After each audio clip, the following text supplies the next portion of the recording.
Hello friends, welcome to Paricham classes. आज का session physics के वन लाइनर को डिस्कस करेंगे। बहुत इंपॉर्टेंट सेशन है। शुरुआत करते हैं आज के सेशन के। अगर आपको सेशन पसंद आई तो वीडियो को लाइक जरूर करना।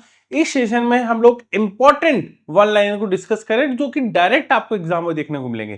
ध्यान रखना, इनमें मैंने पीवाईक्यू से तैयार किए हैं वन लाइनर, तो आपको बहुत ज्यादा हेल्प होने वाली आने वाली अपकमिंग एसएससी एग्जाम्स में। तो चलिए शुरुआत करते हैं। Dynamo is a device for converting. Dynamo का वर्क क्या है? वो कन्वर्ट करता है किसको? मैकेनिकल एनर्जी से इलेक्ट्रिकल एनर्जी को। किससे? ध्यान रखना, मैकेनिकल एनर्जी से इलेक्ट्रिकल एनर्जी को क्या करता है? कन्वर्ट करता है। देखो, आपने क्या देखा है? ज्यादातर आपने देखा है कि जो दही होता है, ठीक है, या जो दूध होता है ना, उसमें से हम क्रीम को अलग कर लेते हैं ना, सेपरेट कर लेते हैं। आपने देखा होगा मिल्क में से क्या करते हैं? क्रीम अलग कर लेते हैं। तो वो किस प्रोसेस के थ्रू होता है? उसमें कौन सा फोर्स वर्क करता है? वो है सेंट्रीफ्यूगल फोर्स। कौन सा फोर्स काम करता है? सेंट्रीफ्यूगल फोर्स करता है, जिसके कारण क्या होते हैं? उस दूध में से जो क्रीम है वो बाहर आ जाती है और क्या होता है? दूध रह जाता है। ध्यान रखना, जब क्रीम में से दूध बाहर आ जाता है तो दूध गाढ़ा हो जाता है। ठीक है, बिल्कुल सही है। Short sight is human eyes can be corrected by using proper। देखो, जब शॉर्ट साइट हो जाता है, ठीक है, निकट दृष्टि दोष जिसको बोलते हैं, तो उसके लिए कौन सा लेंस यूज करते हैं? Concave lens. और जो कॉनकेव लेंस है, अगर मैं बोलूं कि वो किस मिरर की तरह वर्क करता है, तो वो है कॉन्वेक्स मिरर की तरह। कॉन्वेक्स मिरर की तरह वर्क करता है।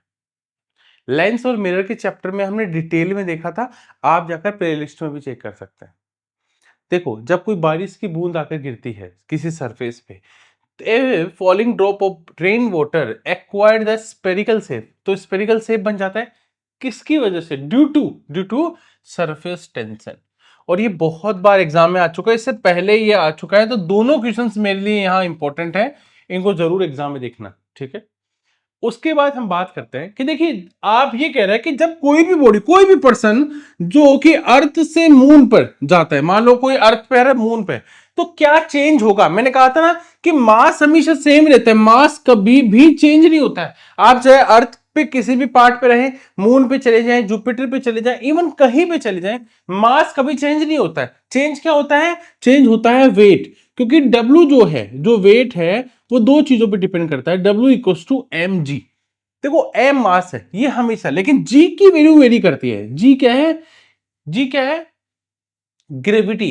ठीक है, एक्सेलरेशन ड्यू टू ग्रेविटी। तो इसकी जैसे अर्थ पर है 9.8, ठीक है, ऐसे ही मून पर अलग होती है, जुपिटर पर अलग होती है, अलग अलग जगह अलग अलग जी की वैल्यू होती है। तो जैसे मास के साथ हम जी की वैल्यू को कन्वर्ट करते हैं, मल्टीप्लाई करते हैं, तो हमेशा वेट चेंज होता है। तो और वो यही कह रहा है कि किसी भी पर्सन का जो मून और अर्थ के पर्सपेक्टिव में देखें तो क्या चेंज होता है ना? वेट चेंज होता है, लेकिन मास चेंज नहीं होता। The oil in the wick of an oil lamp raise due to capillary actions के थ्रू। बिल्कुल सही है। पानी, वाटर भी जो प्लांट्स में होता है, कौन सी प्रोसेस के थ्रू चढ़ता है? कैपिलरी एक्शंस के थ्रू। साउंड, साउंड एक वेव है। साउंड क्या है? एक वेव है। साउंड मैकेनिकल लॉन्गिट्यूडल वेव है। साउंड की खास बात क्या होती है? हमने पहले भी पढ़ा है कि साउंड क्या है? सॉलिड, लिक्विड और गैस में ट्रेवल करता है। किसमें? सॉलिड, लिक्विड और गैस में ट्रेवल करता है, ध्यान रखना। लेकिन लॉन्गिट्यूडनल है तो क्या है? ये कभी भी वैक्यूम में ट्रेवल नहीं करता है। किसी न किसी मीडियम की नीड होती है साउंड को ट्रेवल करने के लिए। एक बात और जरूर पूछ सकते हैं इसमें एग्जाम में कि सबसे ज्यादा स्पीड कहां होती है? सॉलिड में, उसके बाद लिक्विड में, फिर गैस में। अगर एग्जाम में ऐसा क्वेश्चन और पूछे कि सॉलिड में भी किसमें, जैसे सॉलिड में आयरन और स्टील दोनों ऑप्शन में हो, तो फिर क्या करोगे? तो ध्यान रखना, सॉलिड में भी उसी में करेंगे जिसमें कार्बन की परसेंटेज ज्यादा हो। तो स्टील में कार्बन की परसेंटेज ज्यादा होती है। जहां कार्बन की परसेंटेज ज्यादा होगी, साउंड की स्पीड भी उतनी ज्यादा होगी। ठीक है। Heat store in water vapour. देखो, हमने एक बहुत बार एक जनरल पूछते एग्जाम में, बहुत सारी एप्लीकेशन में एग्जाम में पूछा गया है कि गर्म पानी की तुलना में, गर्म पानी के कंपैरिजन में स्टीम से जलना ज्यादा पेनफुल क्यों है, ज्यादा दर्दनाक क्यों है? देखो, अब गर्म पानी गिर जाएगा, दर्द तो होगा आपको, जलेगा आपको बहुत तेज। लेकिन जो स्टीम होती है, जैसे रोटी कभी होती है ना, चपाती जो टूटती है तो उसमें जो भाप होती है वो हमारी अंगुली पे आ जाती है, कितना दर्द होता है ना, बहुत पेनफुल होता है। तो क्यों होता है? क्योंकि उसमें लेटेंट हीट होती है। लेटेंट हीट क्या है? लेटेंट हीट और सेंसिबल हीट, दो तरह की हीट होते हैं। सेंसिबल हीट होती है कि जैसे हीट देंगे, टेम्परेचर देंगे, टेम्परेचर बढ़ेगा, हीट देने पर टेम्परेचर इंक्रीज होगा। लेकिन लेटेंट हीट पर टेम्परेचर देने पर हीट देने पर टेम्परेचर चेंज नहीं होता, लेकिन स्टेट चेंज हो जाती है। ठीक है। अगर मैं बात करूं सेविंग मिरर की, सेविंग मिरर में कौन सा मिरर यूज होता है? तो कॉनकेव मिरर यूज होता है। कॉनकेव मिरर यूज होता है। चाहे सेविंग मिरर की बात कर लो, चाहे टॉर्च की बात कर लो, चाहे डेंटिस्ट वाली बात कर लो, क्यों होता है? वो कन्वर्ज करता है। कॉनकेव मिरर का दूसरा नाम क्या है? कन्वर्जिंग मिरर होता है। ठीक है। Instrument use to measure humidity, hygro, hygro ध्यान रखना, HYGRO, हाईग्रोमीटर। बहुत इंपॉर्टेंट है। सेशन अगर आपको पसंद आ रहा है, सेशन में कमेंट जरूर करिए। कुछ बड़ी क्लास आपके लिए लेकर आ रहे हैं। जो भी स्टूडेंट है ध्यान रखना, एक बायोलॉजी की, कंप्लीट बायोलॉजी की सिंगल मैराथन लेकर आएंगे। ठीक है, ध्यान रखना, सिंगल मैराथन हम लोग बायोलॉजी की लेकर आने वाले हैं। ठीक है। A light year is a unit of, light year किसकी यूनिट है? डिस्टेंस की। लाइट यूनिट किसकी यूनिट है? लाइट ईयर डिस्टेंस की। हम कहते हैं ना सन हमसे इतने लाइट ईयर दूर है ना, तो क्या है? वो डिस्टेंस को मेजर करता है। हाइड्रोलिक ब्रेक्स होता है ना, हाइड्रोलिक ब्रेक्स जो ऑटोमोबाइल्स हैं वो किस प्रिंसिपल पे वर्क करते हैं? उनका प्रिंसिपल है पास्कल प्रिंसिपल पर। किस पर? पास्कल प्रिंसिपल पर वर्क करते हैं। चलिए, अब आता है हमारा नेक्स्ट, बहुत इंपॉर्टेंट लिया, 1 to 1। लाइट ईयर एक डिस्टेंस की यूनिट है, मैंने बता दिया। A type of mirror is use by dentist. देखो, ये वर्ड मैंने जब मिरर वाला पढ़ाया था तो मैंने बताया था कि डेंटिस्ट कौन सा यूज करते हैं ताकि वो पेशेंट के टिथ को अच्छे से लार्ज इमेज कर पाए। तो कॉनकेव, कॉनकेव मिरर क्या करता है?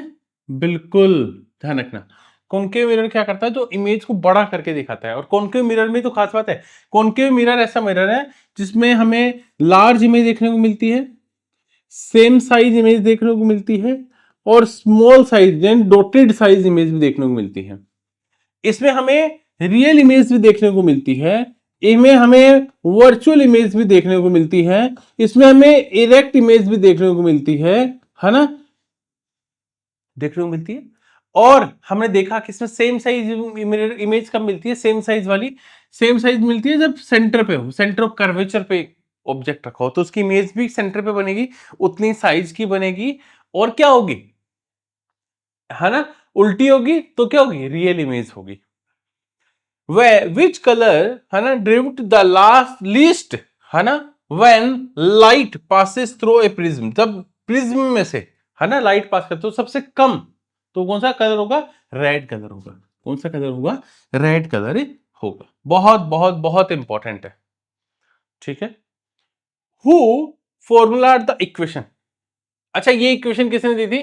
इक्वल्स टू MC स्क्वायर, आप सभी को पता है, अल्बर्ट आइंस्टीन, अल्बर्ट आइंस्टीन ने दी थी। न्यूटन, न्यूटन का नाम हम क्यों याद करते हैं? उन्होंने फोर्स के बारे में बात की थी, यूनिट ऑफ मेजर, है ना, फोर्स किसकी, न्यूटन किसकी यूनिट है मेजर करने की? तो फोर्स की यूनिट है। और फोर्स की डेफिनेशन कौन बताता है? फोर्स की definition second law of motion बताता है ना, न्यूटन का सेकंड लॉ हमें क्या बताता है? फोर्स की डेफिनेशन बताता है, F equals to M A। बिल्कुल सही है। द फिनोमिना ऑफ, है ना, डिस्पर्जन ऑफ लाइट, जो डिस्पर्जन ऑफ लाइट है, वो जो फिनोमिना है कि वो 7 कलर्स में है ना हो जाती है, तो किसने बात की थी? आइजैक न्यूटन ने की थी। कब की थी? 1666 में। बिल्कुल सही। अब आपको पता है कि which energy of the wind does a, है ना, विंड मिल यूज। अब देखो ध्यान रखना, कोई भी ऑब्जेक्ट जो मोशन में होगा, कोई भी ऑब्जेक्ट अगर मोशन में होगा तो उसमें कौन सी एनर्जी होगी? उसमें काइनेटिक एनर्जी होगी, पोटेंशियल एनर्जी होगी? उसमें काइनेटिक एनर्जी होगी। कौन सी एनर्जी होगी? Kinetic energy. पोटेंशियल एनर्जी किसी ऑब्जेक्ट की पोजीशन के कारण। ठीक है, उसकी शेप के कारण, उसके साइज के कारण potential energy. Kinetic energy motion के कारण, है ना, वाटर फ्लो कर रहा है रिवर में, विंड्स फ्लो कर रही हैं, ठीक है, ये सब। If a lens has a focal length 25 centimetre, अगर किसी भी लेंस का फोकल लेंथ 25 है तो पावर ऑफ लेंस क्या होगी 4D। आप इसको सोल्व करके बताएंगे, उसके बाद जब नेक्स्ट सेशन आएगा तब मैं देखता हूं। मैंने वैसे पहले अगर आप मेरे पूछने वीडियोस देखेंगे तो मैंने कंप्लीट वहां पर आपको इसके बारे में बात की है, स्पेशल आफ्टर लेक्चर्स पे आप देख सकते हैं प्ले लिस्ट में। हु वाज द, है ना, founding directors of BARC Mumbai, BARC, तो कौन थे, होमी जहांगीर बाबा। अब आपको बताना है फुल फॉर्म, BARC की फुल फॉर्म क्या है। बहुत बार आपने पढ़ा होगा, स्टैटिक जीके में भी इस तरह की फुल फॉर्म एग्जाम से पूछे जाते हैं। आप हमारा SSC जनरल अवेयरनेस का मास्टर कोर्स परचेज कर सकते हैं, बहुत इंपॉर्टेंट कोर्स है। सारे कोर्सेज आपको रिकॉर्डेड मिलेंगे, ठीक है, कंप्यूटर बेस्ड टेस्ट मिलेंगे, डाउनलोड्स नोट्स मिलेंगे, आपको लाइव प्रॉब्लम सेशंस मिलेंगे, PYQ डिस्कशन मिलेंगे, history, geography, polity, economics, static GK, सारा एक ही लेक्चर में आपको सारा कवरेज मिलेगा। जाइए, 3 मंथ्स में आपको ये फायदा होगा कि 3 महीने में आपको पूरा कोर्स हो जाएगा। सारा रिवीजन के लिए आपको एक प्लेटफॉर्म मिल जाएगा कि जाकर यहीं से रिवाइज करना है, सारे नोट्स होंगे तो एग्जाम के वक्त भी आप उनको रिवाइज कर पाएंगे, और कंप्लीट सपोर्ट आपको मिलेगा, सब कुछ कवर करवाया जाएगा सारे सब्जेक्ट को टॉपिक वाइज, थ्योरी में सबसे खास बात है, क्योंकि जब तक बेस क्लियर नहीं होगा आप चीजें सही नहीं कर पाएंगे। मॉडर्न इलेक्ट्रिकल जनरेटर जो होता है वो किस प्रिंसिपल पे काम करता है, उसका प्रिंसिपल कौन सा है, तो वह है इलेक्ट्रोमैग्नेटिक इंडक्शन। कौन सा है, इलेक्ट्रोमैग्नेटिक इंडक्शन। देखिए, हमारा जो एनसीईआरटी का कोर्स है वो भी बहुत अच्छा है। देखो, एनसीईआरटी में अगर एक बार आपने बेस क्लियर कर लिया तो कोई दिक्कत नहीं है ना, एक बार अगर आपने बेस क्लियर कर लिया तो आपके सारे कॉन्सेप्ट क्या हो जाएंगे, क्लियर हो जाएंगे। एनसीईआरटी बहुत स्ट्रॉन्ग होना जरूरी है अगर आपको कंपेटिटिव एग्जाम में बनाना है, क्योंकि अभी आप एसएससी में धीरे धीरे स्टेट पीसीएस में जाएंगे, यूपीएससी की तरफ देखेंगे, तो वहां आपको ये जो पूरा बेस है शुरू से ही आपका स्ट्रॉन्ग होता रहेगा। Who invented the modern mercury thermometer, जो मरकरी का जो थर्मामीटर है ना, वो इस स्केल को पता है फ़ारेनहाइट नहीं कहता, डेनियल ग्रेबियल फ़ारेनहाइट ने, है ना, क्योंकि फ़ारेनहाइट क्या है, एक टेम्परेचर स्केल की एक यूनिट है, टेम्परेचर का एक स्केल है। हम कहते हैं हमें 102 बुखार है तो वो क्या होती है, वो फ़ारेनहाइट ही होती है, वो डिग्री सेल्सियस से नहीं होती। लेकिन ऐसा यूनिट क्या है टेम्परेचर की, है ना, वो होती है kelvin. The ability of medium is refract light is also expressed in the terms of, तो कौन सी टर्म से एक्सप्रेस करता है, वो है optical density. The ability of medium to refract light के लिए, है ना, तो कौन सा है, optical density. The centre of reflecting surface, a spherical mirror, एक जो स्पेरिकल मिरर है उसका सेंटर ऑफ रिफ्लेक्टिंग सरफेस है, इज ए पॉइंट कॉल्ड, उसको क्या कहते हैं, पोल बोलते हैं ना, पोल, ध्यान रखना, स्पेरिकल मिरर का बिल्कुल पोल, ध्यान रखना, पोल बीच वाला पॉइंट, फिर फोकल, याद है फोकस पर, फिर सेंटर ऑफ कर्वेचर, फिर क्या है, इन्फिनिटी। मैंने बताया था कौन कौन से ऑब्जेक्ट कहां कहां हो सकते हैं। Who provide the basic theory about the nature of matter, matter की बेसिक थ्योरी के बारे में किसी ने बात की थी, ठीक है, जॉन डॉल्टन। मैटर की 5 स्टेट्स होती हैं, कौन कौन सी, मैटर की क्या होती हैं, 5 स्टेट्स होती हैं। कौन कौन सी स्टेट्स होती हैं बताइए, सॉलिड, लिक्विड, गैस, है ना, प्लाज्मा स्टेट्स भी होती है, बोस आइंस्टीन कंडेंशन, BEC स्टेट्स भी, टोटल 5 स्टेट्स होते हैं। लास्ट स्टेट है BEC, Bose Einstein condense state, ठीक है, बिल्कुल सही है। व्हाट इज द ऐसा unit of power of lens called dioptre, जो ऐसा यूनिट है लेंस की पावर की, जो ऐसा यूनिट है वो है डायोप्टर। बहुत मल्टीपल टाइम पूछा गया, मल्टीपल टाइम एग्जाम में पूछा गया। इसके बाद है which British physicist was awarded the Nobel prize in physics 1906, his work on the discovery of electron.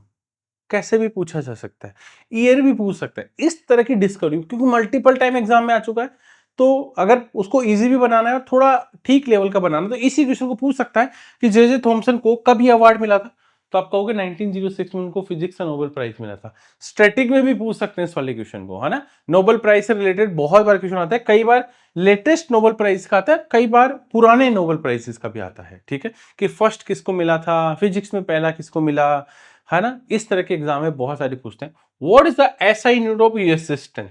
Resistance क्या होता है? रेसिस्टेंस है प्रॉब्लम, बाधा, डिस्टरबेंस, लाइट के फ्लो में जो भी प्रॉब्लम्स है वो रेसिस्टेंस है, वो क्या है? ओम। ऐसा unit of resistance is ohm. A microphone convert, microphone क्या करता है? वो sound energy into electrical energy, sound energy into electrical energy. The speed of sound, जब स्पीड ऑफ जो साउंड है अगर वो सॉलिड से गैस में जाएगा तो भी डिक्रीज होगा ना। मैंने कहा था सॉलिड में मैक्सिमम होता है ना, और गैस में मिनिमम होता है। तो जब गैस मैक्सिमम से मिनिमम जाएगा इसका मतलब डिक्रीज हो रहा है। Yes. Which device is use to convert alternative current into direct current? AC को डीसी में, रेक्टिफायर। जाइए, एक भी क्वेश्चन ऐसा नहीं है जो पेड क्लासेस की थ्योरी में हमने कवर नहीं किया, एवरीथिंग थ्योरी में कवर किया है। वही क्वेश्चन यहां निकल कर आ रहे, एक भी क्वेश्चन नहीं किया है। Automobiles are fitted with device which show the distance, कि कितना डिस्टेंस कवर किया है। एनसीईआरटी के पहले लेक्चर में इसके बारे में बात की है फिजिक्स में। शो द डिस्टेंस, तो ओडोमीटर, ओडोमीटर बताता है कितना डिस्टेंस ट्रेवल किया, कि 400 किलोमीटर ट्रेवल किया है, 500 किलोमीटर ट्रेवल किया है, ये बताता है ओडोमीटर, डिस्टेंस बताता है। Which unit is measured to density of sound? Sound के बारे में बात करते हैं, हम कहते हैं इतनी डेसिबल का साउंड हमें चलेगा। WHO कहता है कि अगर आप 30 डेसिबल का साउंड है ना, तो आप दिन में सो सकते हैं, आराम से चैन की नींद ले सकते हैं। बुलेट का 80 के आसपास होता है डेसिबल साउंड, तभी तो हमें दिमाग को खराब कर देती है बुलेट का साउंड, अच्छा नहीं लगता, चलाने वाले को लगता है, सामने वाले को नहीं लगता। और इससे ऊपर जैसे जैसे जाओगे बहरे हो जाओगे, कान फट जाएंगे, ब्लडिंग होने लग जाएगी और पागल हो जाओगे, है ना, और सुनाई देना बंद कर देगा। Which instrument is use to measure wind speed? देखो विंड की स्पीड की बात करते हैं, एनीमोमीटर। ध्यान रखना, मेजर की बात की है मैंने, मेजरमेंट की बहुत सारी यूनिट्स को डिस्कस किया है। Give me a plan to stand and I will move the world, which famous scientist said this word? तो आर्किमिडीज ने कहा था ये बात, आर्किमिडीज ने ये बात कही थी, और ये टफ क्वेश्चन है क्योंकि 95% लोग इसको सही नहीं करेंगे, तो हमें क्या करना है, इसको सही करके आना। अगर ये एग्जाम में आता है तो आपका वो बहुत फायदा होगा। What is the unit measure in joule? Joule किसको मेजर करता है? एनर्जी को। जूल किसको मेजर करता है? एनर्जी को मेजर करता है। दो हमारे फेमस प्रोडक्ट्स हैं, ये है एसएससी का वन लाइनर और एसएससी की डिटेल्ड पीवाईक्यू बुक। ये बहुत सुंदर बुक है, बहुत अच्छे से बनाई गई है, हर एक क्वेश्चन को रखा गया है, चाहे सीजीएल हो, सीपीओ हो, जेई हो, सीएचएसएल हो, एमटीएस हो, बहुत सिस्टमेटिकली किया गया है। और जो वन लाइनर की बुक है वो 17,000 प्लस है, सारे एसएससी के एग्जाम्स को कवरेज किया गया है, सब्जेक्ट वाइज है, टॉपिक वाइज है, स्पेशल किसी टॉपिक के एमसीक्यूज करना चाहते हैं, स्पेशल किसी टॉपिक के वन लाइनर करना चाहते हैं, everything, history, geography, polity, general science, economics, strategic के, इकोलॉजी, एनवायरमेंट, प्री के, मेंस के, फिजिक्स, केमिस्ट्री, बायोलॉजी, एवरीथिंग, सब कुछ कवर कर लिया गया है। अब हमारा अगला बनता है the rate of change of momentum. देखो चेंज ऑफ मोमेंटम की बात कर रहे हैं, rate of change of momentum of an object proportional to the applied unbalance force in the direction of the force, है ना, फोर्स के डायरेक्शन के जो अप्लाइड हुआ उस पे अनबैलेंस फोर्स अप्लाई हुई है, है ना, तो वो है Newton's law of motion, second law of motion, जो फोर्स की डेफिनेशन की बात करता है। किसकी? बोले कि कौन सा न्यूटन का लॉ है जो फोर्स को डिफाइन करता है, तो वह है second law of motion. Who was the first person to obtain a spectrum by passing light through a prism? बताइए, पहले पर्सन जिन्होंने कहा कि जब किसी प्रिज्म पर लाइट डालोगे तो क्या हो जाएगी, है ना, वो 7 कलर्स में डिवाइड हो जाएगी, है ना, spectrum by passing light through a prism, तो थे आइजैक न्यूटन। न्यूटन ने तो मुझे लगता है पूरी फिजिक्स को हिला रखा था, है ना, किसी फील्ड में नहीं छोड़ा उन्होंने, है ना, क्योंकि उन्होंने बहुत जबरदस्त डिस्कवरी की, उससे पूरी फिजिक्स में इंपैक्ट क्रिएट हुआ। ध्यान रखना, लिक्विड नाइट्रोजन थोड़ी डेंजर होती है। आजकल आपने इससे रिलेटेड इंफॉर्मेशन पढ़ होंगे, लोग पूल पार्टीज में, है ना, इंजॉयमेंट के लिए क्या कर रहे हैं, उस पानी को ठंडा बनाने के लिए उस वाटर में लिक्विड नाइट्रोजन मिला रहे हैं, और लिक्विड नाइट्रोजन का टेम्परेचर कितना होता है, -196 डिग्री सेल्सियस। और इससे भी थोड़े दिन पहले ही इवेंट हुआ है, बहुत सारे लोगों की डेथ हुई है इसमें, है ना, क्योंकि लोग इंजॉयमेंट के लिए कहते हैं ना, वो क्यूरियोसिटी बनी रहती है कुछ नया करने की, इसीलिए नहीं करना चाहिए, है ना। इन सब चीजों से कभी भी ध्यान रखना, इन सब चीजों से दूरी बनाए रखनी हमेशा। Who is considered as the father of nuclear physics? Nuclear physics के फादर किसको कहते हैं? अर्नेस्ट रदरफोर्ड को। और अर्नेस्ट रदरफोर्ड के बारे में यह भी बताना है कि इन्होंने किसके बारे में डिस्कवरी की थी, कौन सी डिस्कवरी इनके लिए मेन क्रेडिट बनी? स्पीड ऑफ साउंड, एयर में स्पीड ऑफ साउंड क्या है? 343 मीटर पर सेकंड। कितना है? 343 मीटर पर सेकंड। और ये डिपेंड करता है कितने टेम्परेचर पे, है ना, टेम्परेचर डिपेंड, है ना, टेम्परेचर का स्पीड ऑफ क्या होती है, साउंड तेज हो जाती है ना। Visible radiation was discovered by Isaac Newton. कोई पूछे कि विजिबल रेडिएशन के बारे में किसने की, है ना, जो विजिबल लाइट है उसके लिए भी क्रेडिट आइजैक न्यूटन को देते हैं। ऐसा unit of magnetic flux weber, बहुत बार स्टेट पीसीएस, एसएससी, रेलवे, किसी भी एग्जाम में ऐसा नहीं है अगर वेबर से रिलेटेड यूनिट के बारे में क्वेश्चन ना पूछो। मैग्नेटिक फ्लक्स यानी क्या होता है? मैग्नेटिक फ्लक्स होता है weber. The atomic number of an element is the number of proton in the nucleus of each atom of that element. बिल्कुल सही है, जो प्रोटॉन्स होते हैं वो एटॉमिक नंबर को रिप्रेजेंट करते हैं ना, जैसे हाइड्रोजन, हीलियम, लिथियम। लिथियम का एटॉमिक नंबर 3 है, इसका मतलब कितने नंबर ऑफ प्रोटॉन्स है? तो वो है 3। तो प्रोटॉन्स का जो नंबर है वो एटॉमिक नंबर को रिप्रेजेंट करता है। टोटल 118 एलिमेंट्स है। मैं कहता हूं आपको याद कितने करने हैं? टॉप 30 याद करने हैं और ग्रुप 18 याद करना है, ठीक है। ग्रुप 1 और ग्रुप 2 भी याद करना है विदाउट एनी ट्रिक, किसी ट्रिक का यूज करते हुए नहीं करना है ना, भूल जाओगे। Which type of light carry a single from a television remote to the device control? तो इंफ्रारेड, है ना, कौन सी लाइट होती है? इंफ्रारेड लाइट होती है।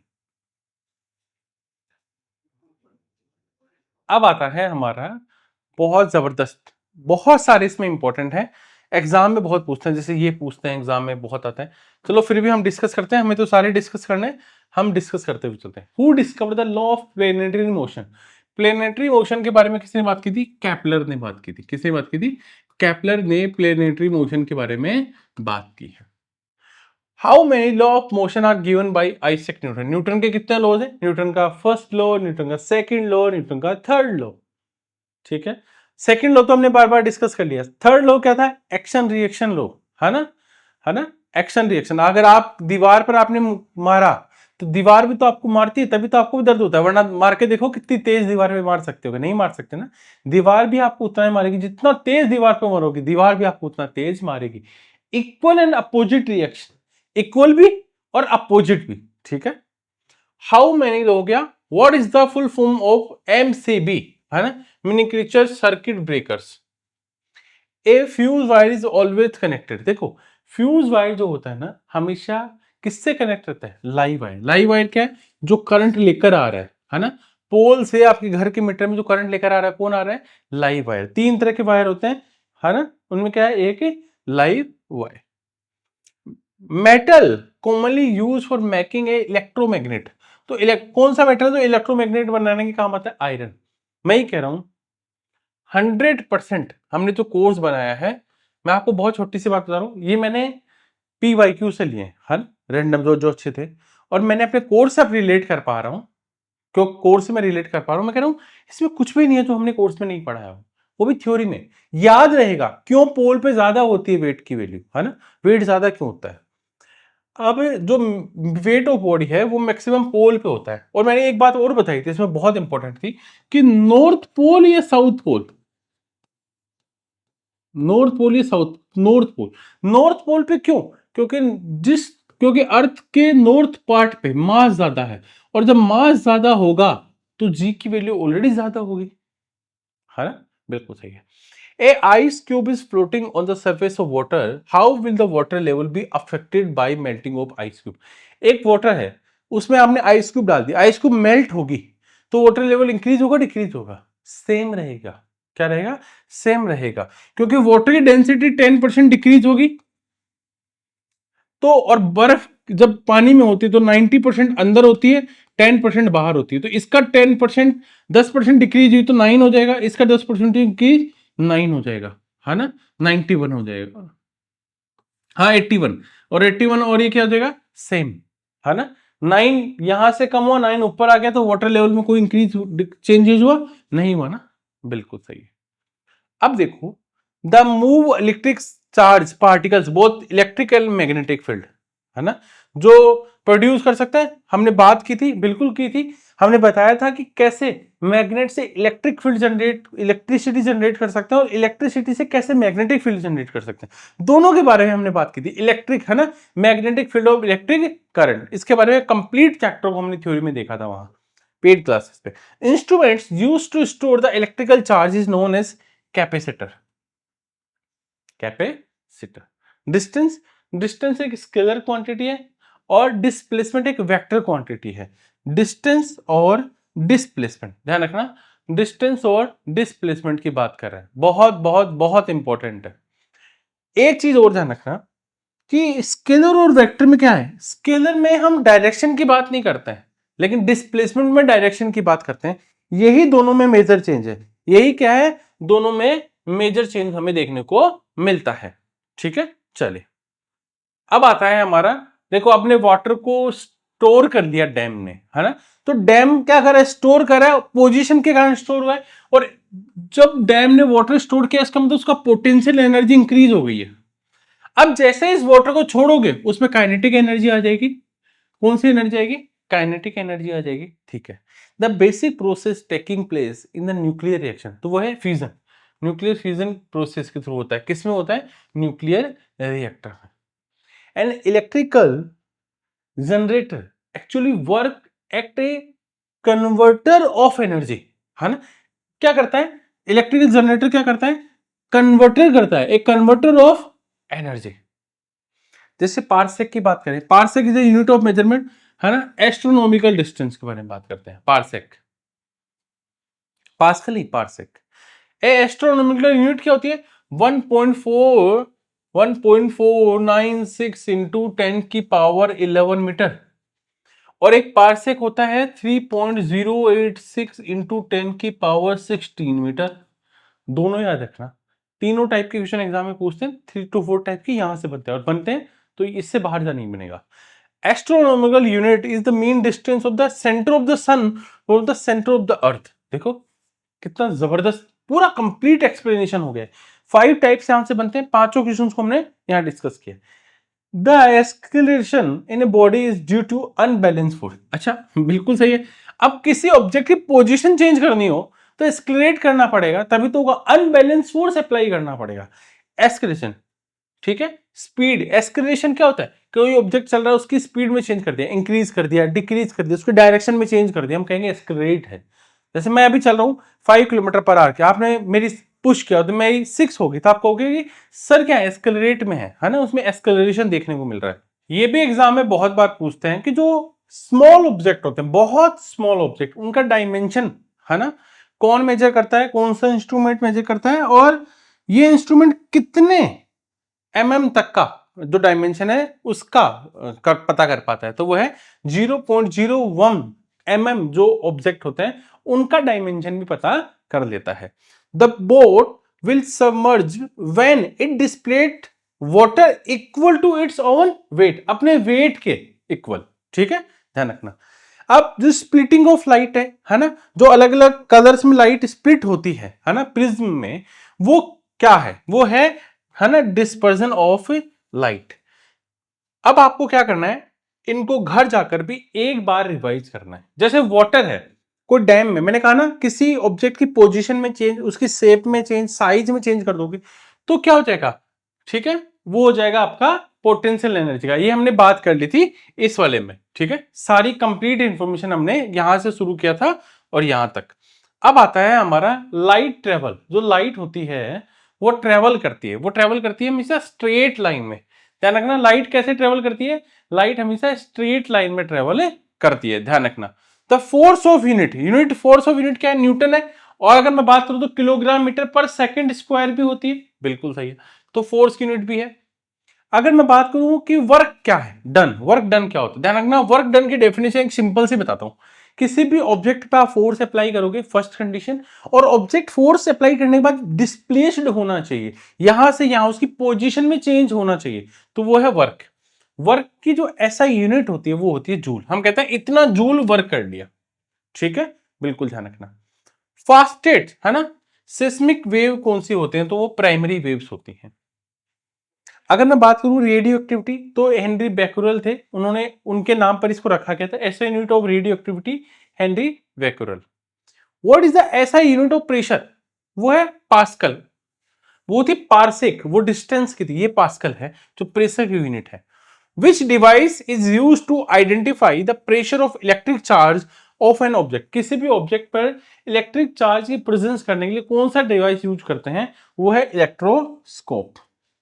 Rainbow is a natural phenomena which show dispersion, तभी तो आप देखते होंगे ऐसे सारे कलर दिखते हैं रेनबो में। अभी इन दिनों में देखने को मिलेगा आपको, इन दिनों में जो बारिश के दिन होते हैं, है ना, इन दिनों में आपको देखने को मिलेगा रेनबो बहुत जगह। What does LED stand for the semiconductors electronics? LED light emitting, है ना, डियोड, ठीक है, हमारा बहुत बहुत इंपॉर्टेंट। यहां से बहुत सारे आपको खुद भी करने, मैं पूछता हूं, जैसे मैं पूछूं किसी पर्सन का मास 60 kg है ना, तो बताओ अगर वो मून पे चला जाएगा तो भी उसका मास क्या होगा, मास कभी चेंज नहीं होता, वेट चेंज होता है, ठीक है, बिल्कुल सही है। Which unit is use to measuring the amount of substance, तो मोल में, किसी भी सब्सटेंस का अमाउंट मेजर करने के लिए किसका यूज करते हैं, मोल, इतना मोल, ध्यान रखना, केमिस्ट्री में बहुत इंपॉर्टेंट है। अच्छा बताओ, मैं बात करूं साउंड की, मैंने कहा था साउंड को ट्रेवल करने के लिए कोई ना कोई मीडियम की नीड होती है, चाहे वो सॉलिड हो, लिक्विड हो, गैस हो, तो वैक्यूम में कभी ट्रेवल नहीं कर सकता, साउंड वैक्यूम में कभी ट्रेवल नहीं कर सकता। E equals to MC square, एक इक्वेशन पढ़ी थी, थ्योरी ऑफ रिलेटिविटी, वो किससे संबंधित है, अल्बर्ट आइंस्टीन से संबंधित है। किससे रिलेटेड है, अल्बर्ट आइंस्टीन से related. According to which law at constant temperature, temperature constant होना चाहिए, वॉल्यूम ऑफ एन गैस, किसी भी गैस का वॉल्यूम जो है इनवर्सली प्रोपोर्शनल होता है प्रेशर की, ये कौन सा लॉ है ना, बॉयल्स लॉ है। हमने ये सारे टॉपिक्स पेड में पढ़े, बहुत डिस्कस किया है, डिटेल में डिस्कस किया है इनको। फोर्स यूनिट न्यूटन अभी बताया था। Which branch of physics deal with property of fluid at rest, वो है हाइड्रोस्टैटिक।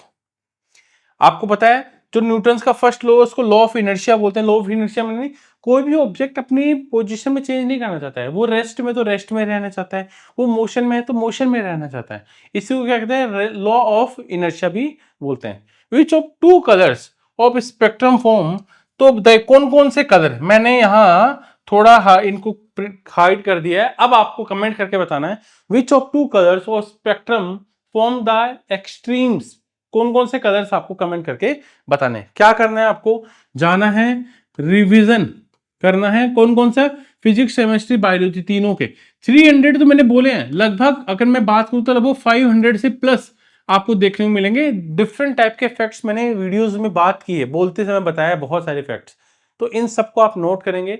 500 बहुत होते हैं, फिजिक्स के 100 बहुत होते हैं, है ना। और इससे अलावा डिटेल वीडियोस में आपके लिए लाने वाला हूं, वो भी आप देखना, प्रॉपर लाइव रहिए। अगर आपको सेशन पसंद आया तो वीडियो को लाइक करना, ठीक है। Thank you everyone, bye bye, take care.